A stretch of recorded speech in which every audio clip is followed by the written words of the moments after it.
So what have I been watching? So let's show you some of the movies here I got. Got some cool stuff. Got some interesting stuff to talk about. Friends. I watched Friends. The first season. I just finished watching the first season. I enjoyed the first season. Definitely not the best season of the show. It's still like, yeah, we're trying to get our foot around what we're gonna do, and especially knowing how much the characters change throughout the later seasons, it kind of makes it feel like a very different show. Not too much that it's unwatchable, but it's still kind of like, eh. So, the other seasons are definitely a lot more memorable and better to me. Of course, less so towards the end. So this is the best of 90s collection, which has The Matrix, Dumber and Dumber, Shawshank Redemption, Friday, Director's Cut, The Mask, Goodfellas, Austin Powers, International Man of Mystery, Wedding Singer, Rush Hour, and Unforgiven. So I've seen The Wedding Singer, I've seen Dumber and Dumber, I've seen Mask, Matrix. I haven't seen a lot of these movies, but I bought it for Dumber and Dumber and The Mask and The Wedding Singer to watch those. And I watched The Wedding Singer a while ago. I talked about it in a different video. But I watched Dumb and Dumber, which was fantastic. It's really stupid. It's not a great movie, but it's, Jim Carrey, and it's just a really funny movie. I think it's one of Jim Carrey's best comedies. Definitely check that out.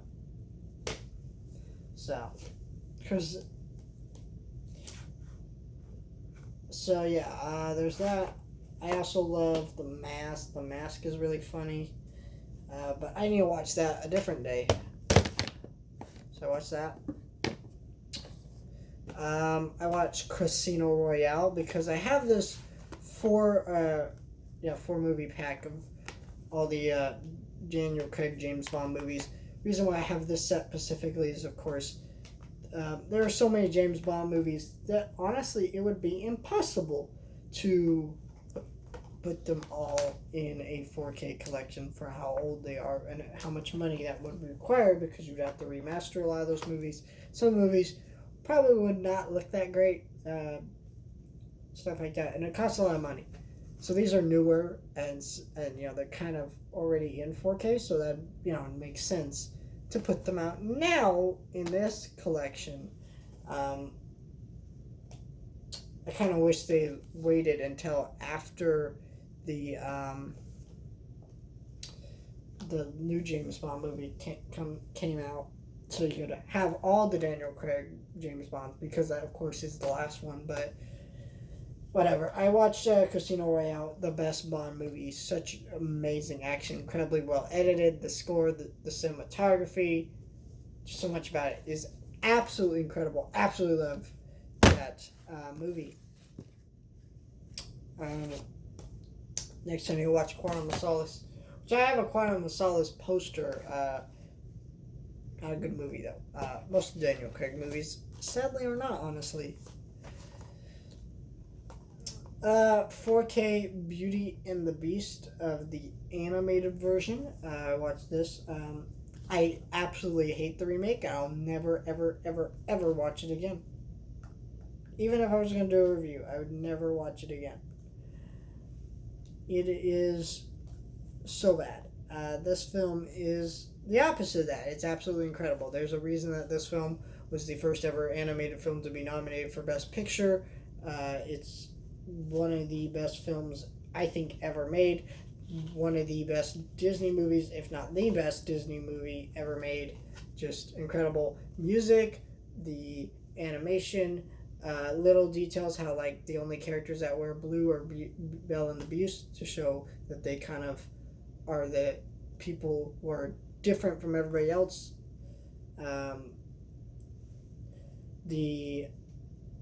The pacing being fantastic, just the voice acting being fantastic, all of it incredible movie, just incredible. I don't like these Walt Disney signature collections, but I just had to have this movie. These Walt Disney signature collections, here's where they piss me off, because this is not a Walt Disney movie. He did not make this. He was dead. So putting his name on a movie and being like, yep, this is a Walt Disney movie is stupid. Why would you just not, like, I get the ones, you could have, like, the Walt collection and then put out all the films that he made in that kind of type of collection. But doing some of these other movies, like Lion King, like Little Mermaid, Beauty and the Beast, Aladdin, is just straight up wrong and disgusting. I don't want to see it. Apocalypse Now. I watched the final cut. I wish I had known what the difference was beforehand, but I watched. So when you actually go onto the Blu-ray disc and pop it in, because there is an introduction with Francis Ford Coppola that you can watch, and then you can click play the movie. All right, so I watched the introduction. Francis Ford Coppola talks about what these different cuts are. So the 1979 original theatrical cut is the way it was shown in theaters. Okay, well, the theatrical cut had a lot of stuff cut out of it, and because they thought it would be too different from any Vietnam movie at the time, and it might turn a lot of people away, so they cut it out, cut it apart, and the movie was kind of hailed as this very different Vietnam movie. It was kind of controversial. People didn't really like it. But years later, it kind of got a lot of talk because it was so different. But now it's critically acclaimed and loved and celebrated. Like most great movies are, they don't usually always start out as the classic. They need more time sometimes to become that classic. And that's what this movie did. And so he gave us the Redux cut, which added all the stuff back in, made it a longer movie, added back in music, scenes, stuff that was cut out from the original version, and it was just a very, very, very long movie. Now, Francis Ford Coppola's final cut is a cut that he made. Basically, they said, hey, look, the anniversary of this movie is coming up. What is this? The 40th anniversary. And they said, hey, look, we want to show this movie in theaters. How would you like us to show it? Which version do you want, the Redux cut or the theatrical cut? He said, no.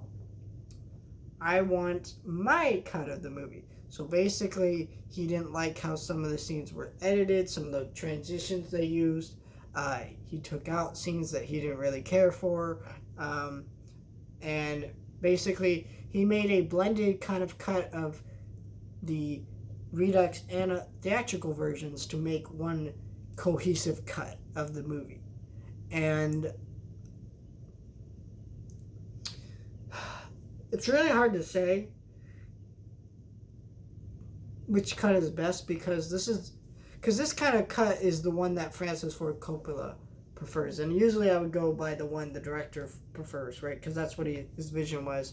I felt like his vision came across a lot more in the theatrical version. It's short, it's not as long, but sometimes longer doesn't mean a better movie, and sometimes it does, sometimes it doesn't. I don't know. And I need a lot more time, maybe even years, to think about which version is better, because there's so many aspects about these films that I really like, but it's just like, I'm just not sure. Regardless, if you have not seen this film, I'd say start with the theatrical cut. And if you don't like that, try the Redux cut. And if that one is just too long for you and you need a version that kind of cuts out some of the stuff that you really didn't like about that version, try the final cut. This is a beautiful 4K. It looks incredible. The Blu-rays are in here. Tons of special features. Never looked this good on its original Blu-ray release before they put it out. So, yep, absolutely incredible set. You can get this for about $20. So, definitely check that out. I've seen, and on Black Friday last year it was about $8. You could even wait to get it for $8 on Black Friday. Absolutely incredible.